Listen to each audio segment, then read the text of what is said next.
Good morning students. आज आपका topic है बेटा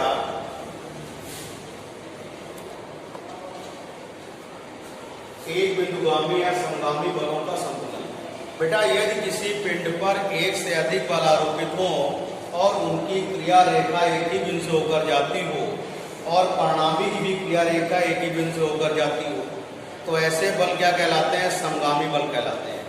यदि किसी पिंड पर एक से अधिक बल आरोपित हैं और उनकी क्रिया रेखा एक ही बिंदु से होकर जाती हो तो ऐसे बलों को समगामी बल या एक बिंदुगामी बल कहते हैं। क्या कहते हैं? समगामी बल या एक बिंदुगामी बल कहते हैं।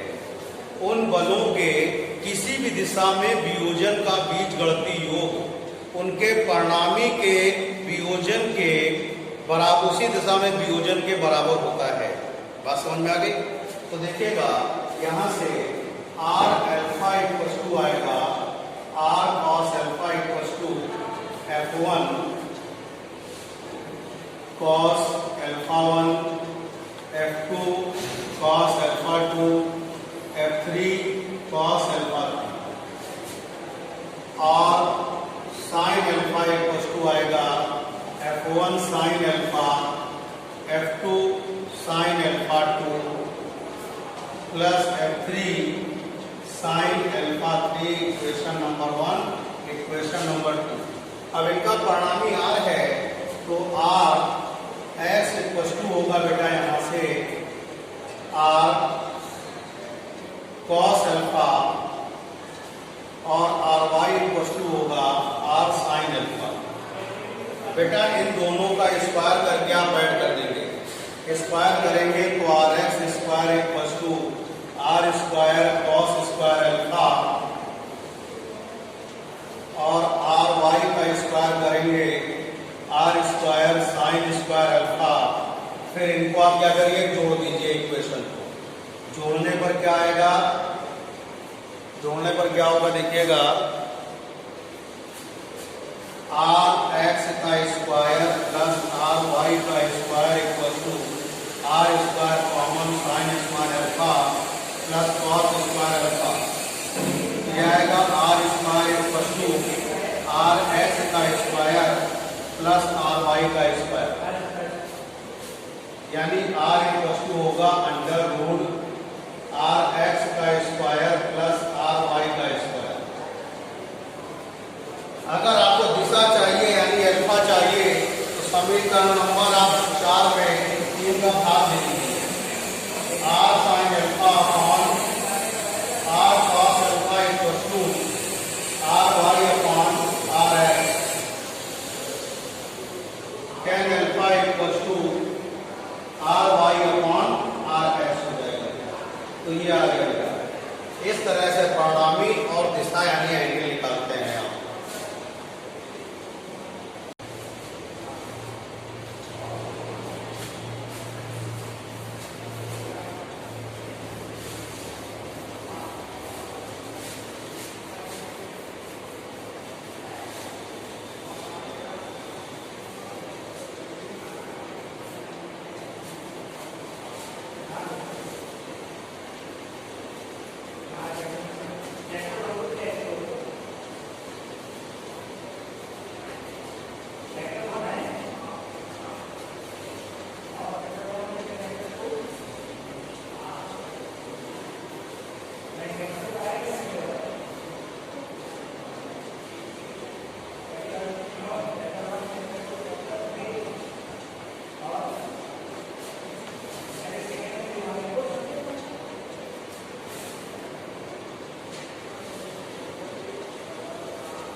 देखिए इसी पिंड पर 3 बल लगे।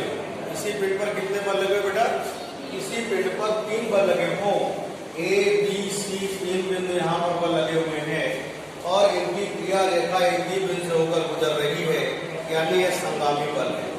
ये संतुलन में तभी होंगे जब इनका परिणामी F1 plus F2 plus F3 equal to 0 होगा। ये संतुलन में तभी होंगे जब ये तीनों का परिणामी क्या हो? 0 होगा। तीनों का परिणामी 0 होगा तभी होंगे। और इनको इस तरह हल किया जाता है, ध्यान दीजिएगा।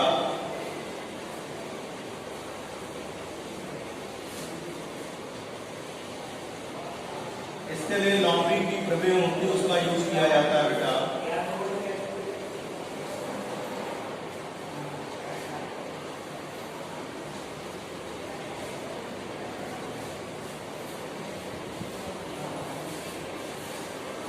F1 upon sine alpha, F2 upon sine beta equals to F3 upon sine gamma. इसके लिए लॉन्ड्री की प्रमेय का प्रयोग करते हैं। F1 upon sine alpha, F2 upon sine beta, F3 upon sine gamma. F3 upon क्या होगा? Sign gamma. तो F1 upon sine alpha, F2 upon sine beta, F3 upon sine gamma. तो इसके लिए जरूरी होता है इनका परिणामी क्या होना चाहिए? शून्य होना चाहिए, तभी ये संतुलन में होंगे बेटा।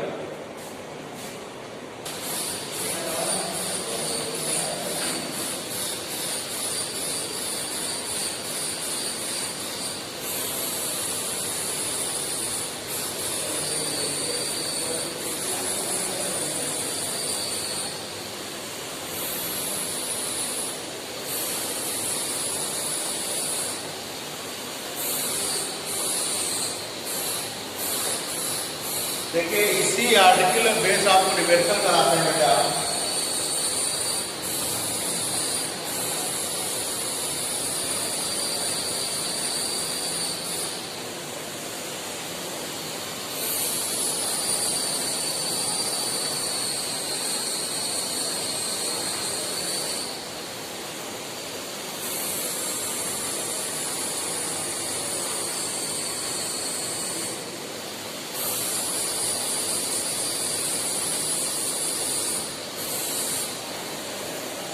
बेटा 5 किलोग्राम का एक पिंड समान लंबाई की डोरियों से लटकाया गया है।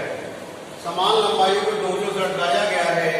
तो यहाँ पर देखिएगा AB बराबर BC बराबर CA बराबर, तीनों बराबर दिए हैं, और G इक्वल टू दिया है 10 मीटर पर सेकेंड स्क्वायर। आपको क्या करना है? चित्रानुसार लटकाया गया है, आपको यहाँ पर तनाव यानी टेंशन ज्ञात करना है। क्या करना है? टेंशन ज्ञात करना है। तो देखिएगा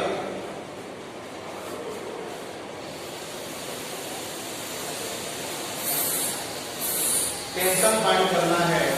बेटा जब तीनों भुजाएं बराबर है तो एक ही बताइए, ये पूरा एंगल कितना होगा? 60 डिग्री। कितना होगा भाई? तीनों भुजाएं बराबर है तो एंगल कितना होगा? 60 डिग्री। और जब एंगल 60 डिग्री हो गया तो यहाँ से एक इस तरह से एंगल, और ये इस तरह से एंगल होगा, और ये इस तरह से होगा। ये टेंशन है और ये क्या है? टेंशन है। बेटा जब ये एंगल तुम्हारे पास ये 90 हो गया, ये आपके पास देखिएगा ये एंगल कितना है?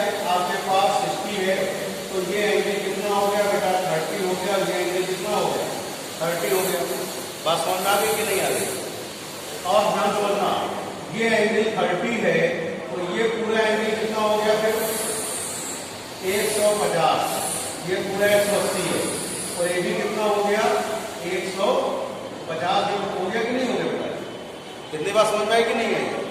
ये पूरा एंगल आपका 180 है, ये 30 कितना हुआ? 150 हुआ। आप ध्यान देना, इसका जो कंपोनेंट आएगा तो ध्यान समझिएगा, इसका एक घटक जो आएगा ये P cos 30, और ये क्या होगा? P sin 30। बिल्कुल सेम इसी प्रकार से आ जाएगा।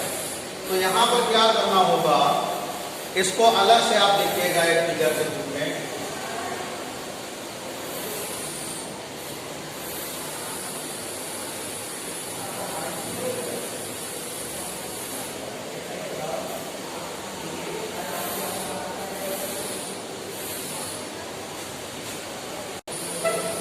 देखिए बेटा, इसको अलग से फिगर में अगर आप देखेंगे तो इस तरह कर सकते हैं।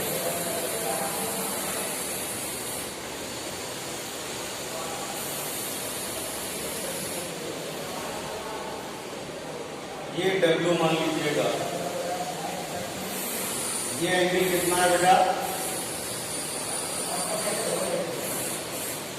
ये एंगल कितना है 60 डिग्री, कितना है 60 डिग्री, और ये एंगल कितना हो गया 150, ये तक टेंशन हो गई, बस समझ गई। तो यहाँ पे अभी मैंने बताया कि अगर लॉमी की प्रमेय लगाएंगे, क्या लगाएंगे, लॉमी की प्रमेय का फार्मूला होता है W अपान कितना होगा sin 60 और T अपान कितना होगा sin 150 होगा। अब देखिएगा इसकी वैल्यू कितनी होती है, 150 की वैल्यू 1/2 आएगी आपके पास। ये W होगा mg अपॉन 1/2, sin 60 की वैल्यू कितनी होती है √3/2 इक्वल टू ये होगा 1/2। तो यहाँ से आपके पास ये टेंशन T इक्वल टू कितना होगा बेटा, ये 2 से 2 कैंसिल हो गया, तो कितना आ जाएगा mg, सही है, mg अपॉन √3, ये वैल्यू होगी 5 × 10 अपॉन √3, यानी 50 अपॉन √3 न्यूटन ये फोर्स आ जाएगा। नोट करिए।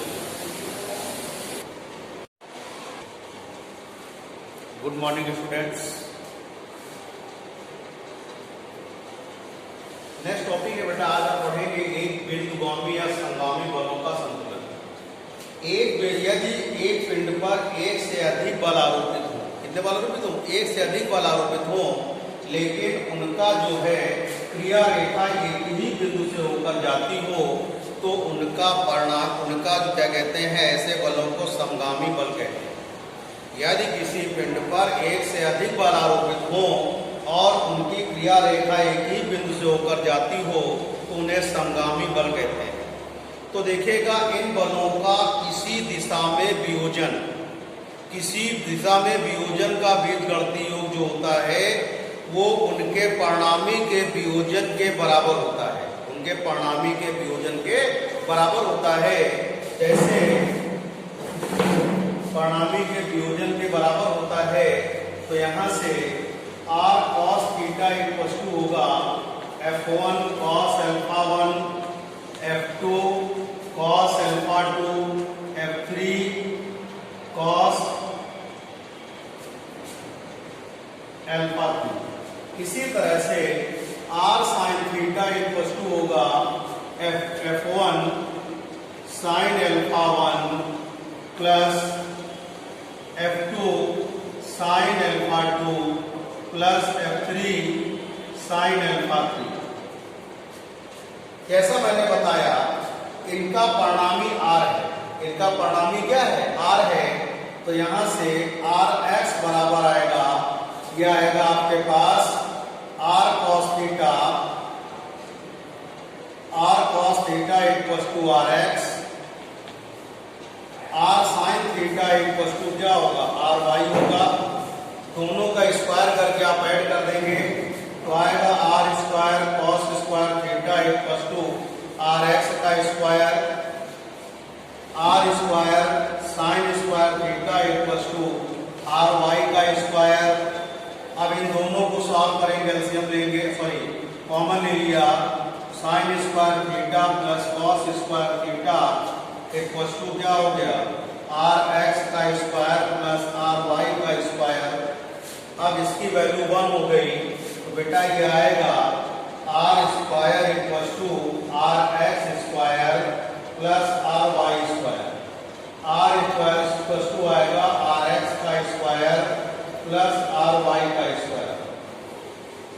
अगर दिशा चाहिए होगी तो आप क्या करेंगे, समीकरण 2 में 1 का भाग लीजिए, तो r sin theta upon r cos theta ry upon rx, ये cancel, tan theta equal to ry upon rx, ये निकल आएगा, इसका दिशा निकल आएगी और ये परिणामी निकल आएगा बेटा।